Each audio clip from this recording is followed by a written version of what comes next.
Alright, so now that I'm home again, I had a chance to go through my pack again and decide what I wanted to bring home this time, and be dropping another couple pounds out of my pack. First thing is my wired headphones. I had actually traded them out for a wireless pair of headphones along the way. It's so damp out on the trail that it wouldn't stay connected to my phone, and only worked like 25% of the time.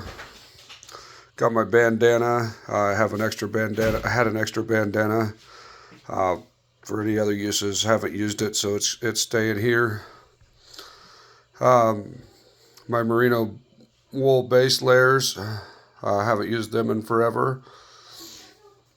I got a buff that I'd carried with me. I haven't used it at all, so my second buff will be staying back here. Got a pair of sleep socks. I use those as town socks every time I go to town because I go through my other two pairs of socks while I'm out on the trail. But I think I'll just start washing my socks in a Ziploc out on the trail. A couple pairs of boxers I'd switched out for ex officios. So got two pairs of ex officios now. They're working better than those other boxers that I had. My tarp, I thought I'd maybe use that for a rain tarp out on the trail. If it's raining, I just find to wait till I get to a shelter or just keep walking. I used it as my ground pad for my tent, but I've got the actual footprint for the Nemo that came with my tent, and it is actually like four ounces lighter, so shaving any weight I can. I got a connector that came. There was a USB to USB-C connector. I don't need it.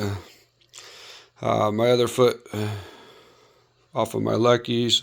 I'd been carrying that with me in case I lost one of the new ones, but I'm not going to carry the extra weight. I had a little thermometer that I'd gotten for when it was cold out.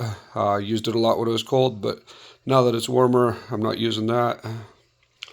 Got my wool beanie and my glove liners. So all this stuff is going to stay here when I go back. And the only thing I swapped out was the tarp for a footprint. I'll miss having the tarp sticking out from under the tent to stand on at night, but I've got a little seat pad that I'm going to set out in front of my tent to stand on when I take my shoes off and get in and out of the tent. I can rough it a little bit for 4-ounce savings.